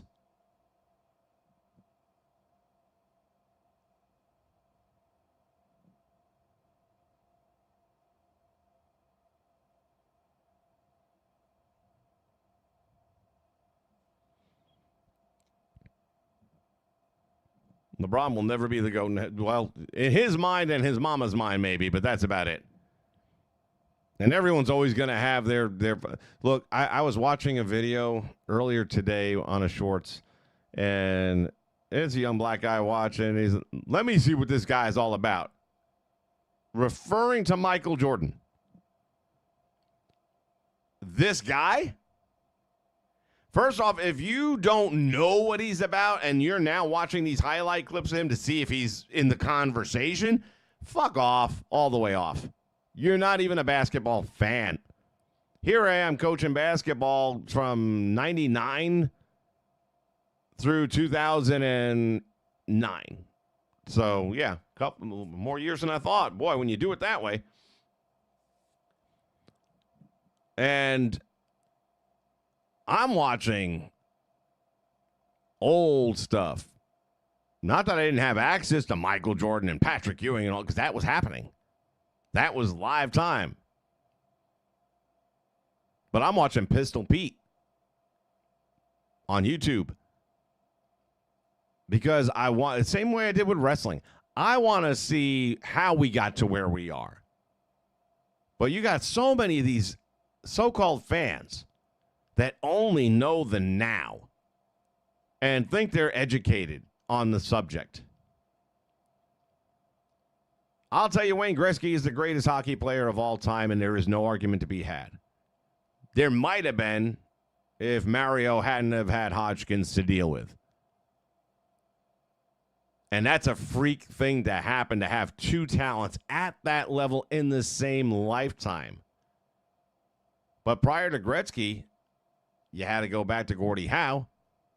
And that wasn't during my time, but I watched Gordie Howe games. Gordie was still playing in my day, but he was at the very end, and he was, I think, on the Hartford Whalers for a little bit. And there was this historic game where he played with his sons for one night only. But generally speaking, I was not around for Gordie in his heyday. I wasn't around for Bobby Orr in his heyday, but I watched their games. I went back and watched them because I want to know what the best was all about. You can't appreciate a Gretzky and know how great he is if you didn't know how great Orr was, if you didn't know how great these other guys were. And these idiots that turn around, anyone who tells you that LeBron is the GOAT is an idiot. It shows that they have done zero homework. Because the simplest determining factor on what makes a player the greatest of all time, I don't care how many points they put up, how many rebounds they pull down, the only thing that makes you the best, and one will generally lead to the other, is, did you make your teammates better, and how many championships do you have? Jordan made everyone better, and Jordan won a lot of championships. LeBron goes to where the team's already got strong players. He doesn't make them better. So he might end up with more championships. Good for you. They were not real championships. You went to an all-star team. You made no one better. They were already that level. They were already all-star players. You just added your name to the roster. It's like saying the Team USA, the first ever Team USA, was that good. We were that good, but we were a stacked roster. No one had a chance. Nobody had a chance. We had a stacked across-the-board roster. Now, all of a sudden, you go to the Summer Olympics, and Team USA basketball is not a guarantee. Things catch up after a while. LeBron is a joke. He's a selfish, arrogant prick. From the day he stuck it to Cleveland, and didn't just stick it to him, it was the how. Are you staying or are you going? We need an answer. Tune in to ESPN Friday afternoon. I will tell you exactly what I'm doing. Fuck you, you piece of shit. I'm taking my talents to South Florida, to Miami. Go fuck off your talents. Shove them up your ass. You put a ball in a basket. That's not talent. It's a game. Cure cancer, you want to improve. You want to impress me. Fucking idiot.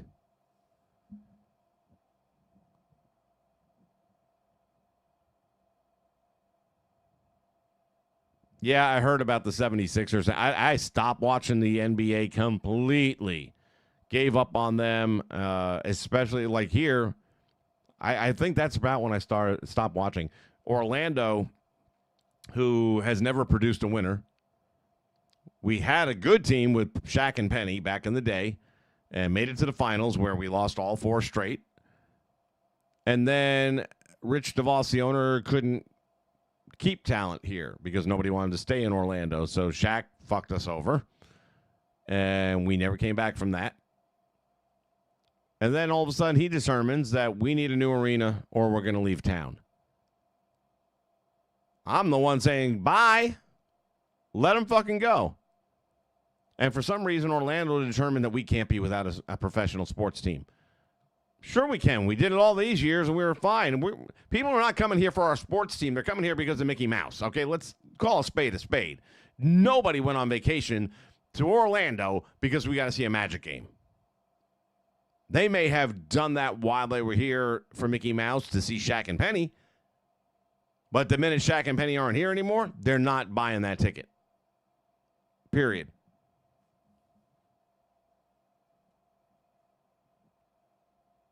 So I don't know anything about who's on the Sixers anymore. Last time I knew about the Sixers, Iverson was on it. That's how far back. So are they going to be a championship quality team because he's on it now? I don't know. I mean, his best days are behind him. And I really do believe, because he's a big dude, that basketball being the physical type of game that it can be, it wouldn't surprise me if all of a sudden a knee goes and he's got to have surgery and he ends up missing a big chunk of the season, maybe all of the season or the playoff part of the season when they need him the most. We'll see. Look, Angel Reese, let's be honest, she's not there as a basketball player. She's there as a social media person. She is the epitome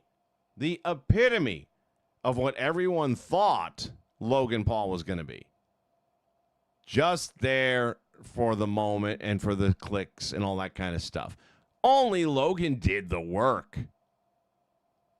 And Logan performed at a higher level than anyone thought was possible. And has earned the respect that he deserves. She is the antithesis of that.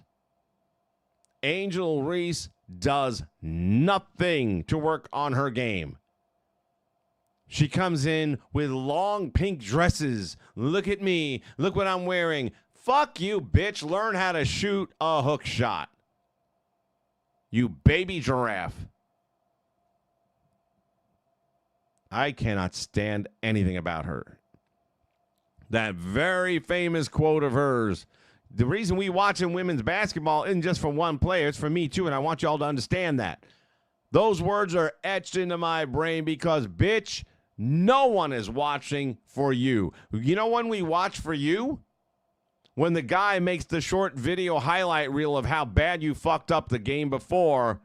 Angel Reese, part 32, let's go! And then you just go on to travel and to stumble and to bumble and to miss your layups, your pray-ups, and get your me-bounds because you can't make a basket from 3 feet away over and over and over and over again. And then all of a sudden, one night, the stars align and the planets are in the right place, and you have a 20-point game, and they act like you're walking on water. How come no one's talking about Angel Reese tonight? Because Caitlyn does it every fucking night, you dumbass. Caitlyn's bad night is Reese's best. They just recently had a graphic of the top 5 people chasing the MVP of the league award, and guess who's not even on it? Come on. Stop it. Anyone who doesn't think that Caitlin Clark is the league MVP has not been paying attention. If it were true, then you would be flying coach.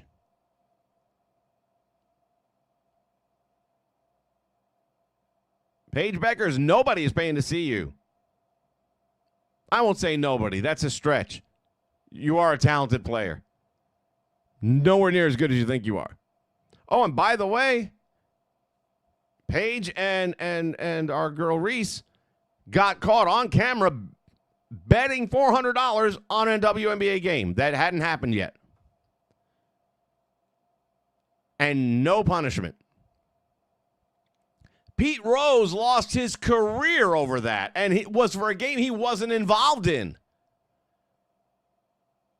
These two were betting on a game they were going to go head-to-head in. So you've got gambling going on. You've got men playing on the women's team, pretending that they're women. This league needs to be made an example of. Shut it the fuck down. Put it out of business. The NBA would be in favor of it at this point because it'll save them a fortune. They are hemorrhaging money keeping this league alive. The only reason they're not losing money this year is because of Caitlyn, and that's it. I'll say the Indiana Fever at this point. That's America's team for that league because you've got Kelsey Mitchell, you got obviously Cece, you got Sophie, you got Hull. You got some really talented girls there who are outperforming the way they should because they have the shittiest coach. Stephanie White should be hung. She is a fucking horrible human being. And that's personal. Unlike when I say something about Mike Santana sucks. Not Mike Santana the person. I keep saying that, right? And I mean that. Stephanie White is a fucking horrible human being. I would spit in her face if I saw her. She's a disgrace to coaching. Absolute disgrace. Because she's doing it intentionally. She is sandbagging, and it still isn't working. The league is sandbagging. The referees are in on sandbagging. Stephanie and even the team doctors are in on it, trying to limit Caitlyn's playing time because they don't want her stats. They don't want a white girl dominating the WNBA. And you still can't stop her. Motherfuckers.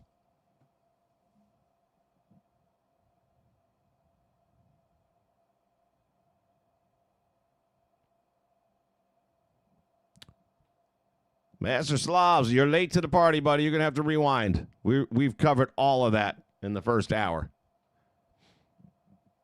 I'll tell you this. I gave the overall event a 3. What did I give it? No, that was a match I was thinking of. Hold on. I would say overall on the night, it was about a 3.5. No, I think I did give it a 3.75 out of 5 as an overall event. And the majority of it was 3-star matches. I thought Nick Aldis stole the show tonight by far, and I think it would have been an even better match if Gunther would learn how to cinch up on his shit and make it look realistic. But from his side headlocks to his sleeper holds, they're all weak. They're all just lazy looking. Sloppy looking. But yeah, feel free to rewind and watch from the beginning because it's all there. All right. Well, on that note, this went a lot longer than I anticipated, but that's, you guys feed me when you're in the chats and you're active like that. So thank you for that. I don't mind sticking around and chatting when we're having back and forths like we did tonight. And as I've said in the past, the chat can go in any direction. It's no longer just Wrestle Chat. It's anything chat. And you guys are going to be the ones that determine that at the end of the day. Thank you for joining me, and I'll see you again next time. We're not going to be doing a review of Night 2 because I'm not watching Night 2 because there is nothing to watch on Night 2. That is SmackDown 2.0 as far as I'm concerned. I will just wait for the highlight clips in the morning. So for those of you that do watch it, I hope you enjoy it. And otherwise, I'll talk to you guys again when there's something to chat about. And the news has come out that Chris Jericho has returned home. This is absolutely ridiculous. Dr. Wagner Jr. and almost, the man who I've always said is almost a wrestler. What could he have possibly done for the WWE? This is taking one of your top talents. This is the future of your women's division, and you almost ended it.